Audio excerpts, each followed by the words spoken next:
Sign it, she said, sliding the papers across the granite counter like she was offering me a menu. I didn't speak. I stared at the signature line. Her name was already there, Leanne T.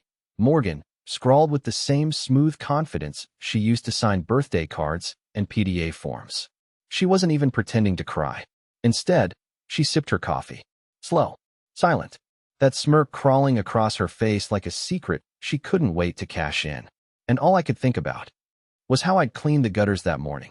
I'd stood on a wobbly ladder in the rain so the water wouldn't back up into her hydrangeas.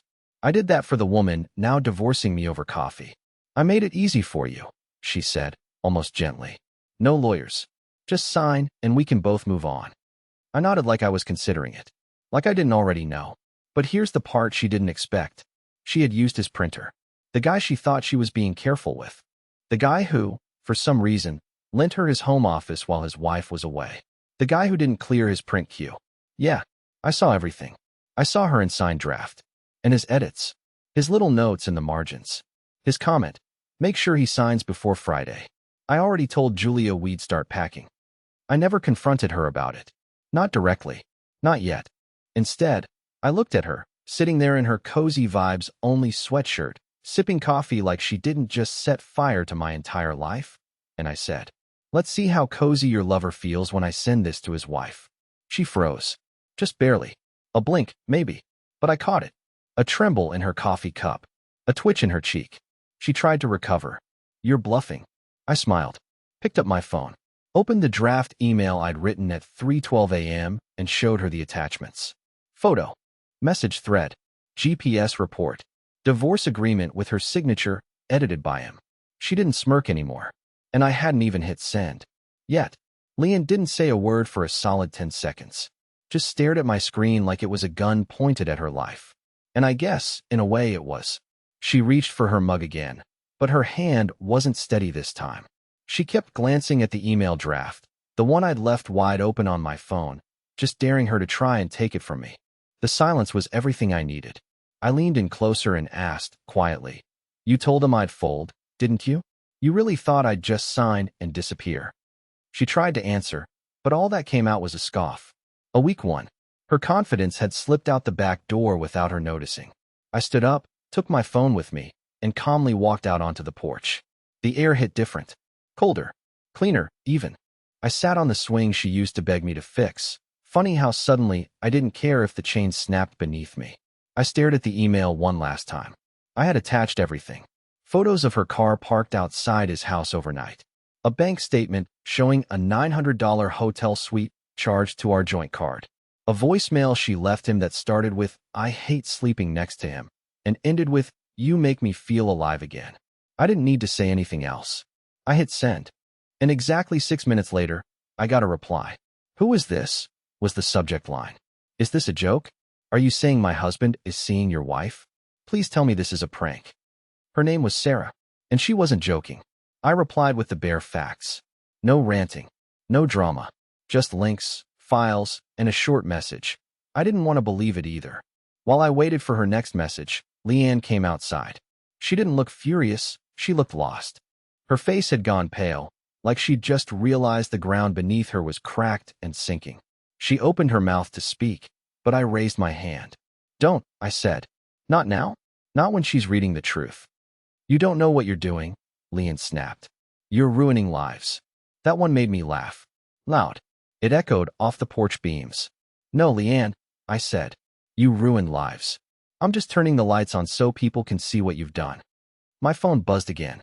Sarah had replied, and what she wrote next made my blood run cold, because it changed everything I thought I knew about this affair. Sarah's message wasn't angry. It was terrified. She started by thanking me for telling her the truth, said she'd known something was off with Bradley for months, but thought it was just burnout or work stress. Then came the part that made me sit up and reread it twice. He's been secretly transferring money out of our joint savings account. Thousands. I thought maybe he was gambling again. But now I'm wondering if your wife knows. I froze. Money? Leanne and I had no real debt, but we didn't exactly have stacks of cash either. We were careful. Frugal, even. And yet, just last week, she told me she wanted to borrow from her parents to replace the HVAC unit. Claimed our emergency fund was a little tight right now. I didn't question it. Why would I? I was still the idiot who bought her oat milk. But now, I started opening tabs. Bank accounts. Credit card portals. Even that dusty old investment app we barely touched. And that's when I saw it. 3 weeks ago, someone had initiated a wire transfer out of our shared savings and into a separate account I didn't recognize. The name on it? A trust fund, newly created, under her maiden name. She was moving our money. Quietly. Legally. While I was cleaning gutters and folding her socks, she was gutting our life from the inside out. I walked back into the house and found her still sitting there, pretending to scroll through her phone like she wasn't unraveling at the edges. I didn't say anything. Just turned the laptop toward her with the transaction pulled up and waited. She looked, blinked. Then her eyes did that thing, darting fast, side to side, calculating what line might work best. "You were never supposed to see that," she mumbled. That line hit harder than I expected, because it wasn't an apology. It wasn't denial. It was just acknowledgement. Cold. Flat. Like I'd caught her stealing snacks, not burning down a marriage. "How long?" I asked, trying not to let my voice crack. She sighed. Actually sighed. Like I was the one being exhausting. 6 months, she said. "We didn't plan it. It just happened." 6 months of an affair? She shook her head slowly. "No. 6 months of planning this." That was the moment I realized something terrifying. The affair wasn't the betrayal. It was just the distraction. The real betrayal was that she had turned me into a stepping stone. A bank. A placeholder. And I never even saw it coming. She stood up to leave the room like the conversation was over. But it wasn't. Not even close. Because just then, my phone buzzed again. Another message from Sarah. "Call me. I just found something. It's not just the two of them." I stepped out onto the porch before calling Sarah. My hands were shaking, but not from nerves anymore. It was adrenaline. The kind you get when you finally realize you're not crazy, just lied to. Manipulated. Played. Sarah picked up on the first ring. No small talk. Just 3 words. "Check your email." I opened it right there, standing barefoot on the porch I built with my own hands for the woman who just admitted to 6 months of planning my removal. The subject line was short. One name, Jason R. Hawthorne. I didn't know it. Didn't recognize the face in the attached photo. But Leanne did. I walked back inside and handed her the phone, screen facing up. She didn't pretend this time. No fake confusion. No delay. Just silence. "I thought you said it was just you and Bradley," I said, my voice lower than I expected.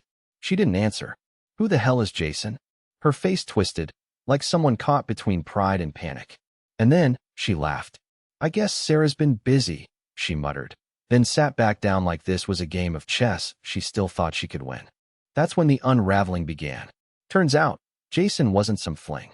He was the financial advisor who helped Leanne and Bradley set up the secret accounts. He was the guy pulling the strings behind the scenes, off the books, off the radar, and off limits to someone like me. I would have never known his name if Sarah hadn't dug through her husband's old emails looking for gambling evidence. But now we had him, and what Sarah found next made my knees go weak.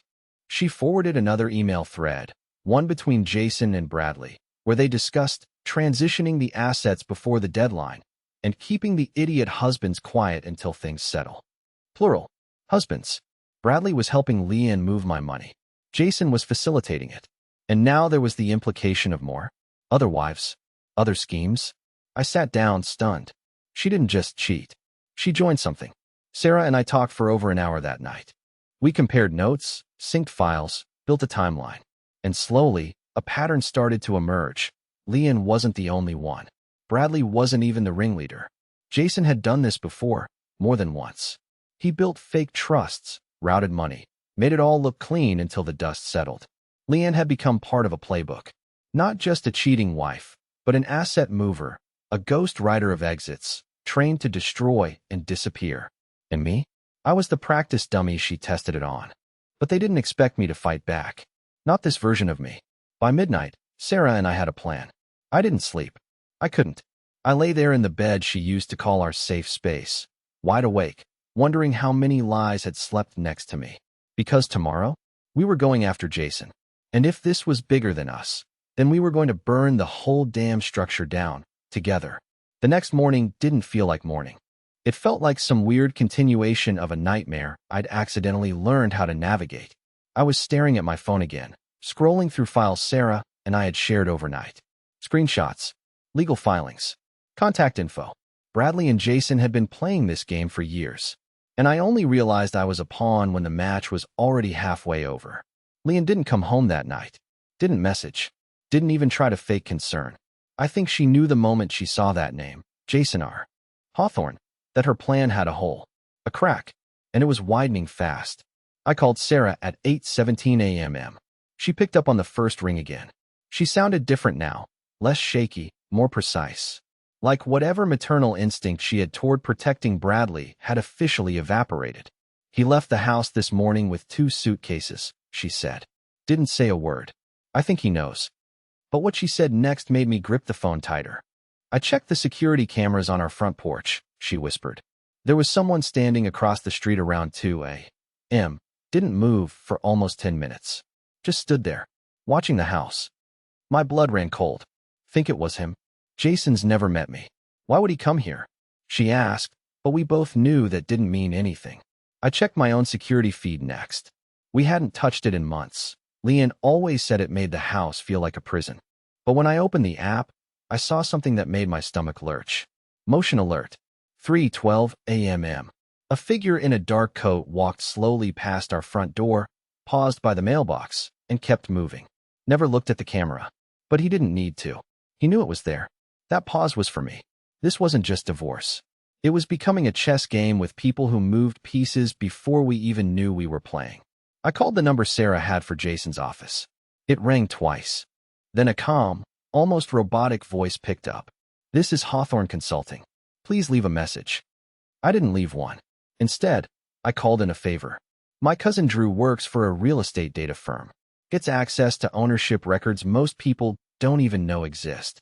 I told him I was looking into someone who might be screwing with my finances. Gave him Jason's full name and asked if he could look into any properties tied to him. Drew called me back 30 minutes later. You sure this guy's a financial consultant? Yeah, why? Because his name's on 6 different properties across 3 states. None of them commercial. All residential. 2 are listed as empty. One's got no registered utilities. And the one closest to you? Leased just last month. I asked for the address. It was less than 5 miles from my house. I didn't even bother changing clothes. I grabbed my keys, made sure I had my phone and backup drive, and drove there. Slow. Heart pounding. I parked down the street, walked the rest of the way on foot. And there it was. A nondescript house with drawn curtains. No car in the driveway. No mailbox number. But I recognized something in the window. A sticker. From the same security company Leanne insisted we not use at our house. I walked closer. Enough to see through the gap in the blinds. And there, inside, was a table. On it, 3 manila folders. One with my last name on it. Another with Sarah's. I didn't stay long. Just long enough to take photos. Long enough to know that we were being profiled. Watched. Managed like variables on a spreadsheet. This wasn't just betrayal. It was a system. And we were tearing into it, piece by piece. I didn't break in. Not technically. The back door was unlocked, which felt too convenient. But at that point, I wasn't sure whether Jason wanted to stay hidden or be found. The place was cold, empty, and smelled faintly of printer ink and old coffee. No furniture except a desk, a folding chair, and a single floor lamp that buzzed like it had been on for days. I knew I had maybe 5 minutes, 10 if I was lucky, before someone came back. So I moved fast. The folders were laid out in a row. No labels on the outside, just faint pencil marks near the corners. Mine had an H on it. I opened it. At first, it looked like nothing, just a printout of my LinkedIn profile, some screenshots from our property tax portal, and an old wedding photo pulled from Facebook. But then came the financials. Accounts I didn't even remember opening. A second credit card I thought had been closed. A breakdown of monthly spending habits. Income estimates. A list of all known relatives. Page after page of my life. Dissected. Scored. Ranked. I flipped to the last page and felt my stomach twist. It was titled Exit Timeline, H. Morgan. There were dates, every one of them eerily close to real events. The day I got passed up for promotion. The day our thermostat accidentally failed. The night she started sleeping in the guest room because of my snoring. Each event had a code next to it. Stage 2, emotional drift. Stage 4, financial repositioning. Stage 5, controlled detachment. It read like a manual, like a process. My marriage hadn't fallen apart. It had been dismantled. I didn't even realize I was shaking until I knocked over the lamp. The sound felt deafening. I froze. Waited. Nothing. But I knew I had to go. I took photos of everything. The whole file. I slipped the folder back into place, turned off the lamp, and walked out the same way I came in. No alarms. No cameras that I could see. But someone knew I'd been there. Because 2 hours later, Leanne came home. Not smug. Not casual. She looked frantic. Her hair was a mess. Her eyes red like she'd been crying or screaming, or both. She barely even looked at me as she rushed upstairs. I followed. "What did you do?" she snapped when she saw me behind her. "What did you take?" So that confirmed it. She knew about the house. Knew what I saw. Maybe she hadn't expected me to go that far. Or maybe Jason had finally told her the walls were closing in. "You planned it all," I said quietly. "You planned the emotional withdrawal, the money drain, even the way you'd make me feel like I was the one ruining the marriage." She didn't deny it. Instead, she said something worse. "I told them you'd never be brave enough to fight back." That sentence, it didn't come from my wife. It came from someone else entirely. Someone I clearly never knew. I almost laughed. "Then I guess you're in for a surprise." And I left her standing there, broken in the hallway she used to decorate with little chalkboard quotes about love and loyalty. Now, her voice didn't echo the way it used to. It just sounded small. Later that night, Sarah called again. She'd found something huge. And this time, it wasn't about money. It was about the other couples. The call with Sarah that night felt less like a phone call and more like a confession booth. She spoke fast, her voice shaking, but not from fear. From fury. She'd spent the whole day digging through old shared drives, deleted emails, and cloud backups her husband had foolishly left logged in. And what she found didn't just confirm our suspicions, it shattered the floor under both of us. "I found a list," she said. "Not just us. Not just you and Leanne. There are 6 other names. 6 men. Same initials. Same labels. Same timelines." She read them off to me one by one. Each had a different wife, different partner, different trigger date, as the file called it. And yet, they all followed the same blueprint. Phase 1, isolation. Phase 2, emotional withdrawal. Phase 3, asset control. Phase 4, the drop. Every name had been assigned to a different woman, most of them connected to Jason's firm or to a client of Bradley's. I recognized none of them, but I recognized the pattern. Each marriage was a performance, a setup, and each husband was slowly pushed toward collapse while the wife carefully removed the financial oxygen. We weren't just victims of infidelity. We were targets in a system designed to bleed men dry before walking away with their futures tied in legal knots. "I emailed one of the guys," Sarah said quietly, "just to see if he's still married. He wasn't. Divorced 9 months ago. Hadn't spoken to his ex since. She'd cleaned out the house, the joint account, even took the dog. The kicker? He still doesn't know who Jason is. Never heard the name. Doesn't know he was marked for destruction. Until now." I sat in the dark after the call, staring at my reflection in the blackened TV screen. My wife had signed up for this. My wife had agreed to ruin me. For what? Money? Freedom? Some cold-blooded blueprint dressed up as empowerment? I went upstairs. She was awake, sitting on the edge of the bed, staring out the window like it had answers. She didn't flinch when I walked in. "I know about the others," I said. "I know this was never about love or unhappiness. It was about leverage, control, a checklist." She didn't deny it. She just closed her eyes. "I needed a way out," she whispered. "No," I replied, sharper than I meant to. "You needed a plan, and you didn't care who you had to hollow out to get it." I dropped a manila envelope in her lap. Inside were the photos, the emails, the timeline, everything I'd found in Jason's rented safe house. "Give me one reason not to go to the authorities right now." Her answer was almost too calm. "Because you haven't seen the last name on the list." She reached into her nightstand and pulled out her own folder.